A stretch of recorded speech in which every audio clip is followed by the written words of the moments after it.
Okay, before we start, can I ask you something weird? Only if I get to answer honestly.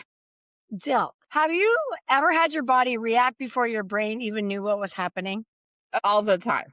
Like All the time. your stomach drops, your chest tightens, your jaw clenches, and then 5 seconds later, your brain finally catches up and goes, "Oh, that's why." Or sometimes it never catches up. True. Sometimes you're just standing in the grocery store thinking, why am I suddenly irritated? I came here for bananas. And instead, this shit is bananas. Bananas. What are we doing? And somehow you leave with candles, chips, but absolutely no bananas.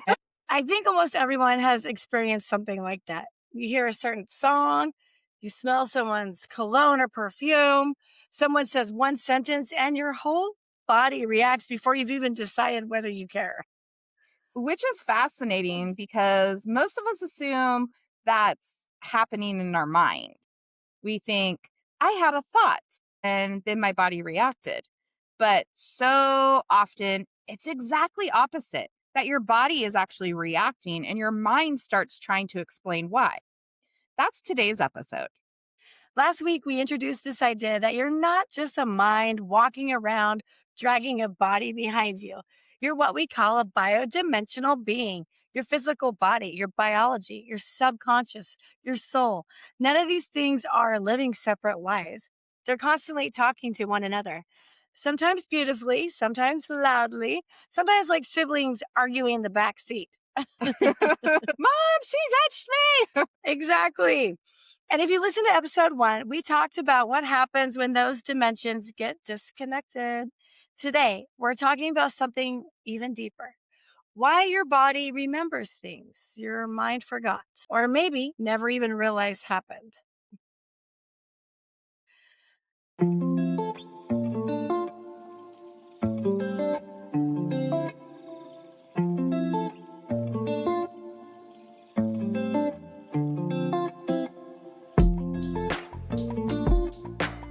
Hi, I'm April.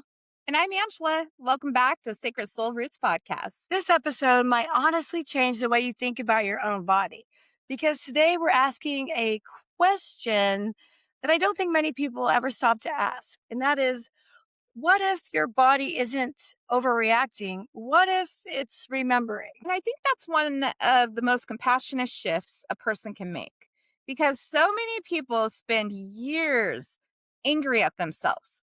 Why can't I let this go? Why do I still get anxious? Why do I always tense up? What's wrong with me?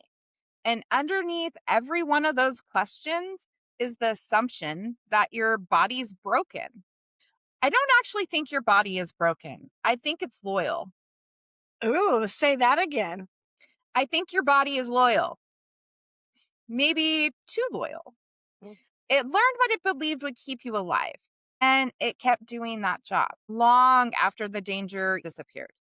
Your body has never been trying to hurt you, it's been trying to protect you. That is such a different way of looking at it because I think most people have spent years fighting their own body, trying to force it to relax, trying to stop anxiety, trying to stop overthinking, trying to stop crying.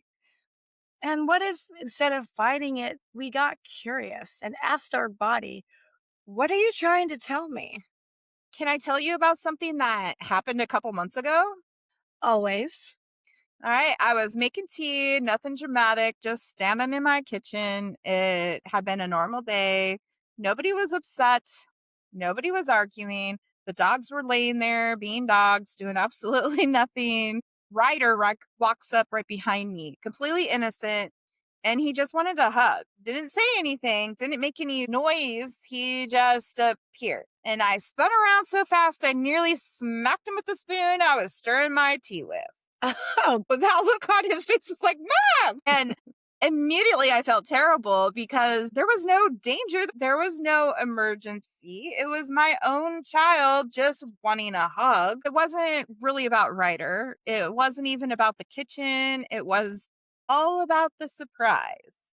My body reacted before my brain had a chance to recognize who it was. That's how quickly the nervous system works. Milliseconds. Your thinking brain is actually late to the party. I think that's one of the biggest myths we believe that our brain is running everything, when in reality, our body has already voted. And then our brain starts writing a speech explaining the decision. That's actually a really good way of putting it. And you know what that reminds me of? Years ago, back when I was still working in HR, I worked with someone who, well, let's just say, had mastered the art of looking kind while making you feel 2 inches tall. We've all met that one. Right? Nothing super obvious, nothing you could really explain to someone else, just little comments, tiny little zingers, tiny Mm. cuts, the kind that leave no bruise but somehow still hurt.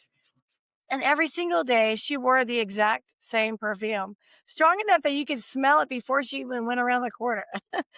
Eventually, my shoulders started tightening the moment I smelled it. Not because she had done anything yet, just because my body knew she was coming. About a year later, I'm walking through the store having a perfectly fine day, thinking about nothing in particular. And someone walks past me wearing that exact same perfume. And before I even turned my head, my stomach dropped, my shoulders locked up. It all happened before I even recognized the scent Ooh, consciously. that is body memory.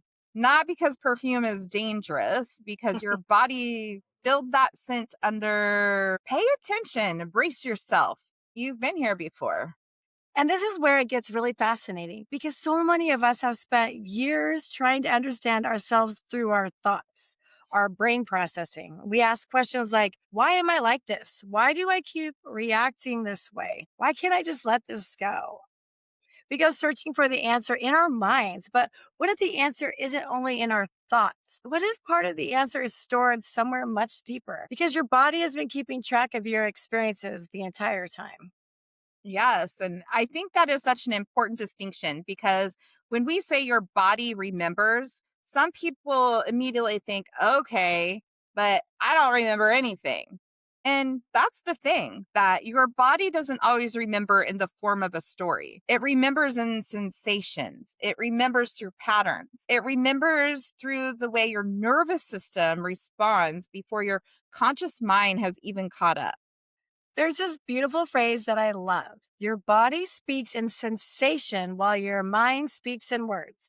And I think that explains so much because your mind is constantly trying to create a narrative of sorts. It wants to understand, it wants to categorize, it wants to say, this happened because, or this person did this because the reason why I feel this way. But your nervous system is communicating in a different language.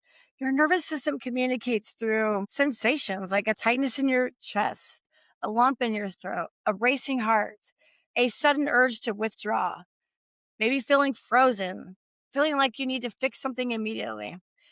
It's like those sensations are not random, they are information.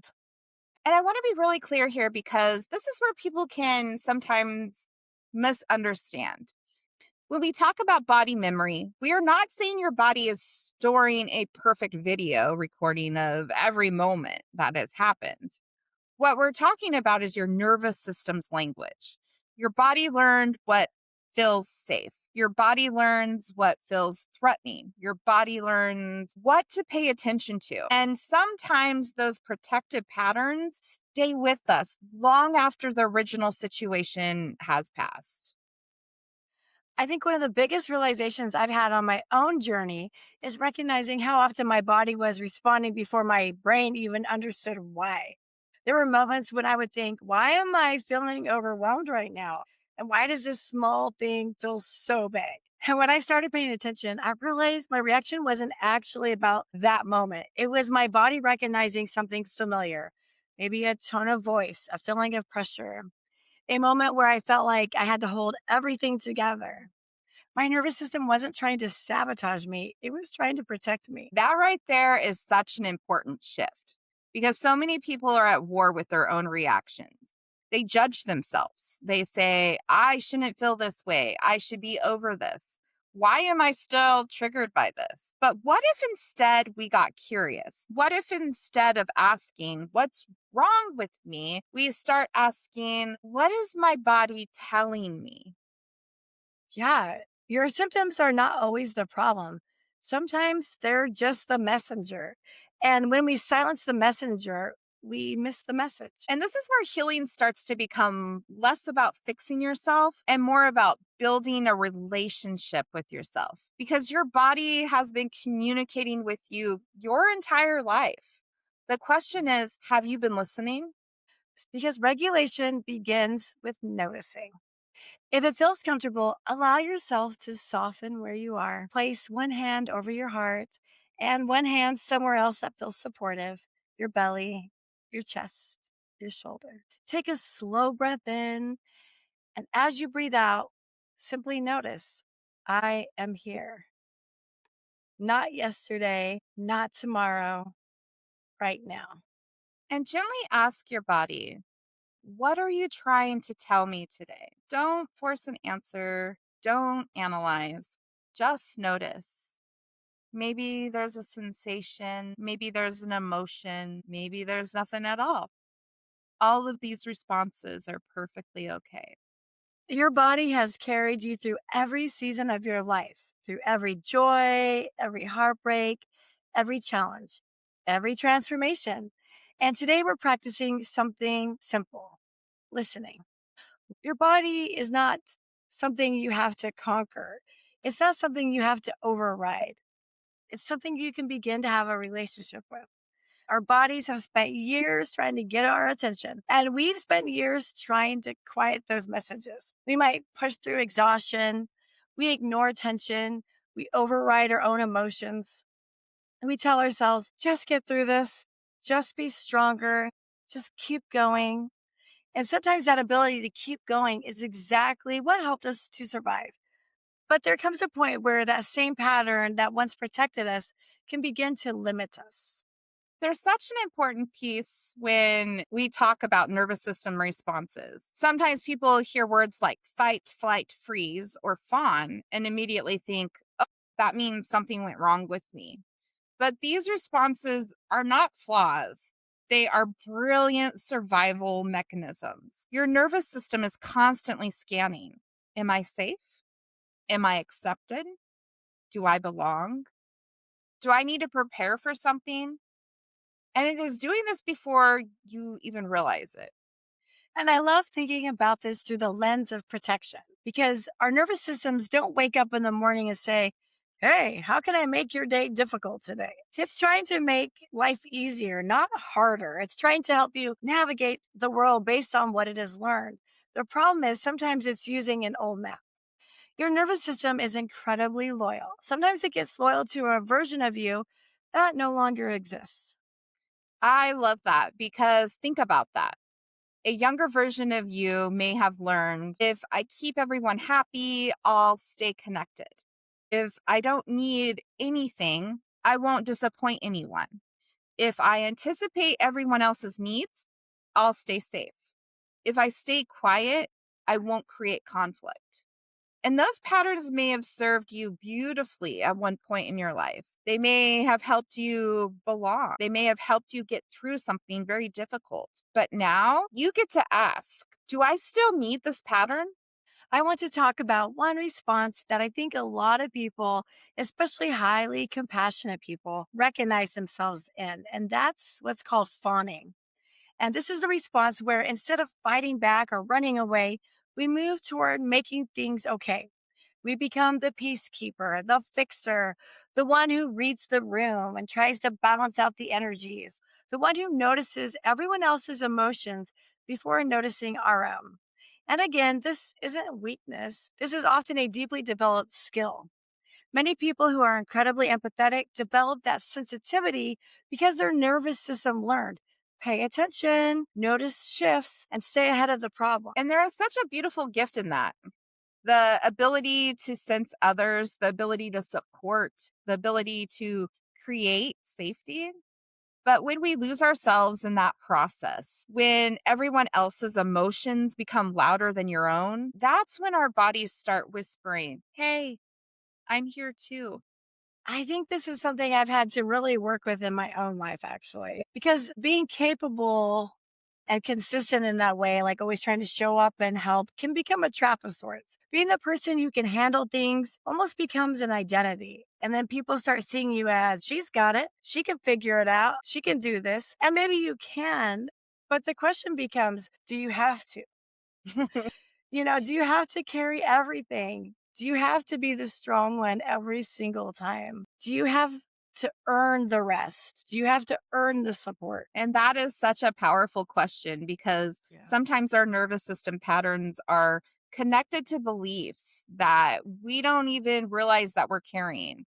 Things like, I'm only valuable when I'm useful, or I'm only lovable when I'm easy to be around. I'm only safe when I'm in control. And those beliefs don't usually arrive as a sentence in our mind, they arrive as a feeling inside of our bodies. Mm. That is why awareness is such a powerful first step because when we can notice, "Well, my shoulders just tightened, my breath got shallow, my stomach dropped, my urge is to immediately jump in and fix this, or whatever it is, that moment of noticing creates space. And then that space creates an opportunity for choice. Yes. And the goal is not to never have a nervous system response. We are humans. We are always going to have moments when we feel activated. The goal is not perfection, the goal is relationship. Can you notice yourself? Can you support yourself? And can you say, thank you for protecting me? We're safe right now. Yeah, because healing isn't about becoming someone who never gets triggered. That's pretty much impossible. We are human. But healing is becoming someone who knows how to come home to themselves when they do feel triggered. And maybe today that is the invitation not to judge your patterns, not to rush past them, not to force yourself to just move on, but to become curious. Because curiosity creates compassion, and compassion creates safety. Place a hand somewhere on your body and ask yourself, what part of me has been working really hard to protect me? Take a breath and imagine that protected part of you sitting right across from you. And maybe it's the part that overworks, maybe the part that worries too much, the part that tries to make everyone else happy, the part that stays guarded. And instead of pushing it away, offer it appreciation. Say, thank you for protecting me. I see how hard you've worked. Notice what happens when you meet yourself with compassion instead of criticism. Because your nervous system doesn't heal through shame, it heals through safety, through connection, through being witnessed. Yes. And remember, your body is not your enemy. Your emotions are not your enemy. Your patterns are not your enemy. They are messages, they are invitations, they are pathways back home. There's one thing we really want you to remember: awareness is where change can begin, not judgment, not forcing, not trying to become a completely different person overnight. Awareness. Because the moment you can witness yourself with compassion, you create a new possibility. And I think this is where people sometimes get stuck. They have this beautiful moment of realization like, oh my gosh, I do that. I over explain. I shut down. I try to make everyone else happy. I avoid conflict. I hold everything inside. And then the next thought becomes, okay, now how do I stop doing that? But even that can become another form of pressure, another way of telling ourselves, I need to fix myself. Exactly. And what if instead of fixing yourself, you started building trust with yourself? Because your nervous system changes through experiences of safety, not through criticism, not through shame, not through telling yourself, why am I still like this? You cannot carry shame into safety. You can only guide yourself there. So let's make this practical because this is where it matters. It's easy to understand nervous system regulation when you are calm. It's a lot harder when you're activated. When someone says something that hits a sensitive place, when your body feels overwhelmed and when your thoughts start racing, when you feel that old familiar reaction that's coming back up online, that's hard. Yeah. And in those moments, the final step is not hurry up and fix it. The first step is notice it. Because if you can notice what's happening, you've already created a little bit of space, becoming more of the observer of the reaction. One of the simplest practices we can offer is what we call the sacred pause. You might have heard us mention this before, and it's just 3 steps: notice, name, navigate. First, notice what is happening in my body right now. Is my jaw tight? Are my shoulders raised? Am I holding my breath? Do I feel the urge to run, fix, defend, or shut down? Second, name. What is happening for me? Maybe I'm feeling overwhelmed. I'm feeling unsafe. I'm feeling pressure. I'm feeling disconnected. Try naming, and that creates understanding. And third, navigate. This is where you choose your next step, not from panic, not from an old survival pattern, but from the grounded part of you that knows I can respond differently. I spent a lot of years believing that being strong meant not needing anything, and being capable meant carrying everything, in silence, just being responsible, getting things done, anticipating everyone else's needs. But eventually my body started asking, when do you just get to be? I think so many people can relate to that, especially those people who are also caregivers, parents, and leaders, helpers, coaches, the people everyone else comes to. Sometimes the person who creates safety for everyone else forgets that they deserve safety too. Your nervous system is not asking you to become somebody else. It's asking you to come back into relationship with yourself. The version of you that's underneath all the coping and the doing, underneath the performing, underneath the constantly trying. Because understanding all of those protective patterns, they're still you. The you who is creative, the you who is intuitive, that's connected, the you who knows how to come home. Let's end today with the grounding practice. Place both feet flat on the floor. Feel the support underneath you. Allow your shoulders to soften, your face to soften. Take a slow breath in and a longer breath out. Good. Now bring awareness to your body, not to analyze it, not to judge it, just to listen. And ask yourself once more, what does my body need from me today? Maybe it needs rest. Maybe it needs movement. Maybe it needs boundaries or compassion. And now imagine offering yourself the same kindness that you would offer someone you love, the same patience, the same understanding, the same gentleness. Take a moment and repeat: my body is my ally. My responses make sense. I can create safety within myself. I am allowed to slow down. I am allowed to listen. And I think one of the biggest takeaways from this conversation is that our bodies have been communicating with us all along. We just weren't always taught how to listen. Yes. And if there's one thing we hope you take away from this series, it's this: your nervous system is not something broken that needs to be fixed. It's a beautiful, intelligent system that has been working for you your entire life. And now you have the opportunity to work with it. So the next time you notice a reaction, pause, get curious, listen, because your body may not be trying to hold you back. It may be trying to lead you home. Well, thank you for joining us for this conversation. Thank you for being willing to explore yourself with curiosity and compassion. And as always, Stay rooted. sending love. Bye.